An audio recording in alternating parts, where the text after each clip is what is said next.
Okay, so James 2:17-18, we go to 18a and b. But someone will say, you have faith, I have deeds. So somebody, imaginary objector, you're answering the objections ahead of time before they come up, so you can keep focused on your message. Show me your faith by your works, and I will show you by my faith my works. 18a and 18b belong together. James is not saying, show me your faith by your works, and I will show you by my works my faith. The objector, that's his complete objection. And then, Mr. Someone begins his objections, you have faith, I have deeds. This cannot be construed as a complete statement of objection as some maintain. We just made that point. Verse 18a does not contain sufficient information to provide an objection to the idea that James has been presenting, namely, an objection to faith and works being connected. Verse 18a needs more information. Hence, 18b, another adjoining statement to make a completed point of objection. So hence, 18b must be part of Mr. Someone's statement and not a rebuttal by author James. Doesn't make sense anyway. Recall that the punctuation appears in English translations. That's an editorialism. You have to go by context what the punctuation should be, so you notice different translations, in English especially, that the punctuation is a little different. It's an editorialism. It's up to you to decide whether you want to accept that or not by carefully examining the different translations and see if there's any key difference. Usually there is not. So 18b, show me your faith by your works, and I'll show you by my works my faith. So, there was a problem here with most manuscripts having ek, 18b, instead of chorus. Chorus is a less important manuscript. The ek is the correct rendering. Chorus is one of the minority manuscripts. So let's go on to the next point. Chorus. Most Greek manuscripts read the word by, ek, in place of the familiar word without, chorus, in verse 18, yet the translations say without. Let's just take a look at that. NASB. Someone may say, you have faith and I have works. Show me your faith without the works, and I will show you my faith by my works. Now the problem is that, let's look at it again. Show me your faith without. But that's a minority manuscript. But they put it in there because they prefer it? Why? Now here it is. Young's literal translation goes to the correct manuscript evidence. But some may say, may someone, thou hast faith, and I have works. Show me thy faith out of, not without, out of thy works, and I will shew thee out of my works my faith.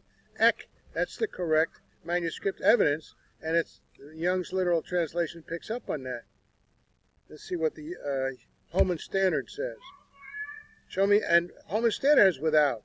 You're going to go against the grain here, and it's important you have these resources that can show you. And the King James Version, without, authorized for, wow, I'm against the whole world here. The authorized American Standard Version. Yea, a man will say, thou hast faith, and I have works. Show me thy faith apart from thy works. Without. And I by my works will show thee my faith. That doesn't make any logical sense, actually. What does the NIV say? But someone will say, you have these. Show me your works without these. There it is, again, without. But the Young's literal has it. And if you look at the Complete Biblical Library,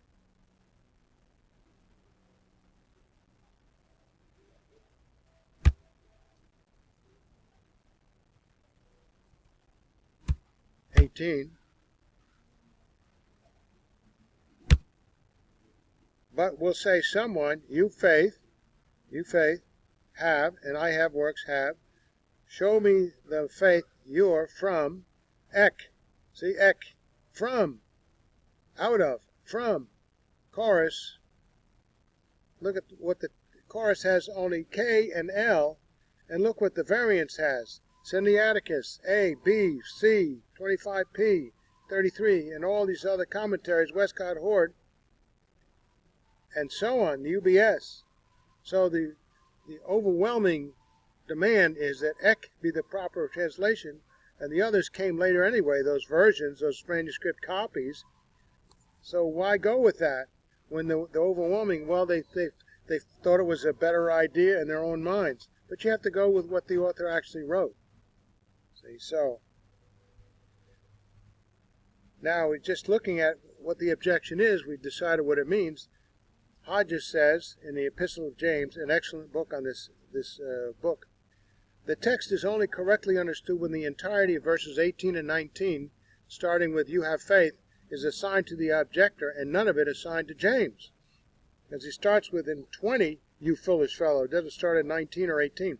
The view of many writers that James's reply has to begin at verse 18b ignores the manifest structural signals of James's text, the context, and these writers have failed to produce any comparable text in the relevant literature. But what does the objection mean? Since most Greek manuscripts read the word by or ek, most, in place of the familiar word without chorus, meaning without, in verse 18 we prefer the reading by here, because far greater, I just showed you all the manuscripts that have it, and just a few insignificant ones that came later have without. The objector's statement may then be given as follows, retaining the Greek word order more exactly. But someone will say, "You have faith, and I have works. Show me your faith by, or ek, your works. Show me your faith by your works. Show me how faithful you are by your works." And this is an objector saying, I don't have to do that. I'm confident in myself and my faith. And he says, and I will show you from, or ek, from my works, my faith. The argument which these words express appears to be a reductio ad absurdum, meaning reducing someone's claims to absurdity. That's the way you can you make up some kind of an argument like this to absurdity, and you can destroy the other guy's point of view, regardless if it's correct or not. It is heavy with irony. It is absurd, this objector says, the objector, to see a close connection between faith and works. For the sake of argument, the objector says, let's say you have faith, and I have works.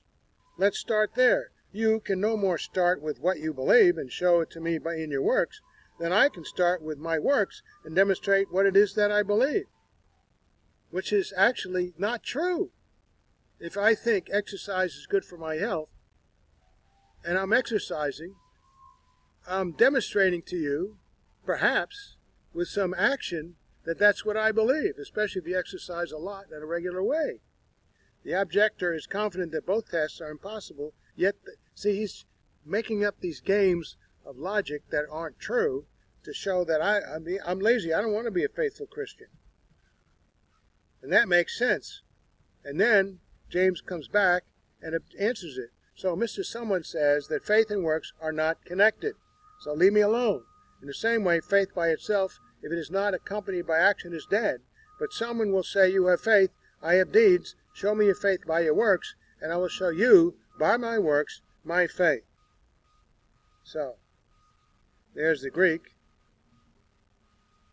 The objector, Mr. Someone, to repeat, defends his point of view that faith and works are not connected with, but someone will say, you have faith, I have deeds, show me your faith by your works, and I'll show you, by my works, my faith.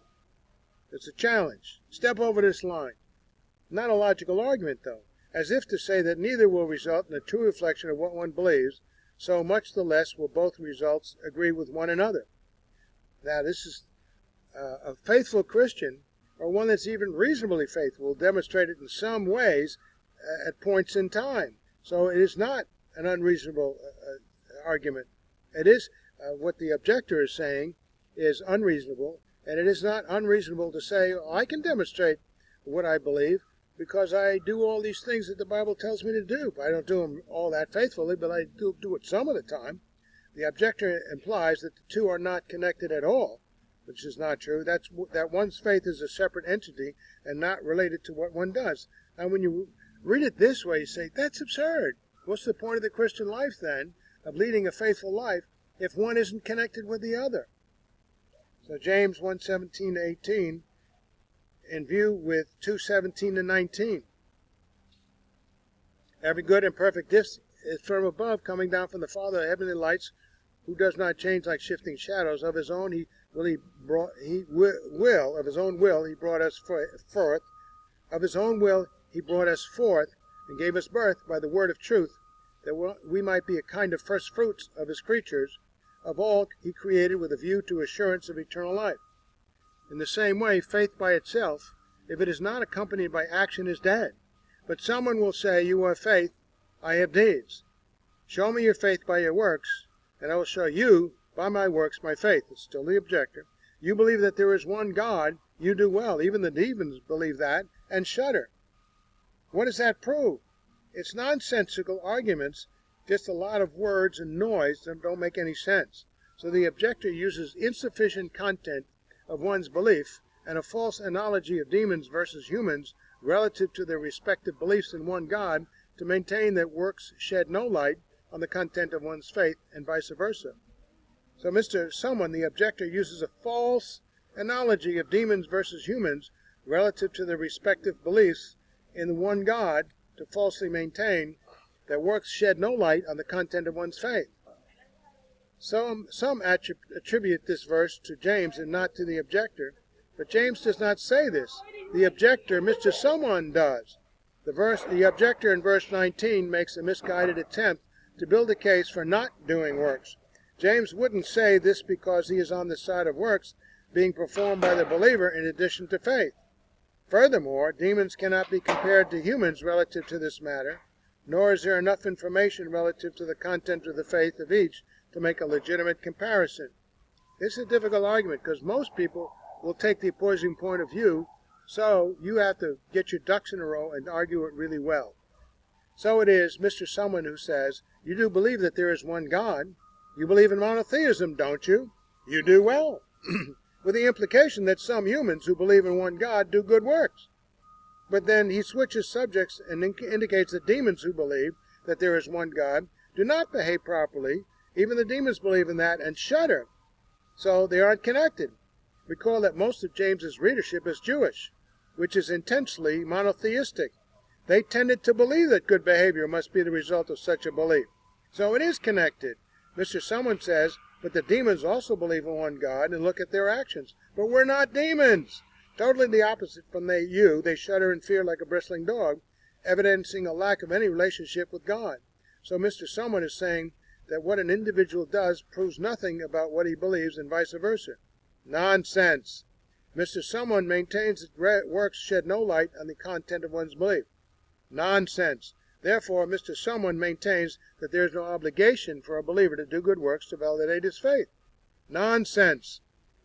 Remember, James chapter 1 talks about maturing your faith by doing works. But there is a vital element in the content of one's belief in one God, which determines one's behavior relative to doing well with God or shuddering in fear before God. This element is not present in Mr. Someone's argument. Yeah, he left it out, which thereby falsifies it, namely whether or not one believes in the sovereignty of the one God over one's personal life. Hence, even those who are not believers believe in God as sovereign, they'll modify their behavior for sure. Hence, this leaves the belief in one God open to a number of possibilities of behavioral response from outright rebellion and shuddering before God to doing well and friendship and blessing with God. Hence, Mr. Someone's argument is totally flawed. Just as one might believe in the fact that a certain man is ruler of one's country, but may or may not accept that ruler's sovereignty over one, so it is with believing in one God. Furthermore, comparing demons with humans relative to this matter is arguably a false premise, since demons and humans are different, and God has dealt with each group differently. Furthermore, Scripture does not stipulate that angelic beings are being held accountable to the doctrines of the faith of the gospel, or the gospel.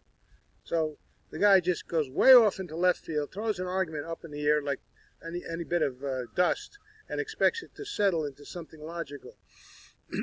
On the other hand, the rebellious and evil behavior of demons does not contradict what they believe. They believe in one God, all right.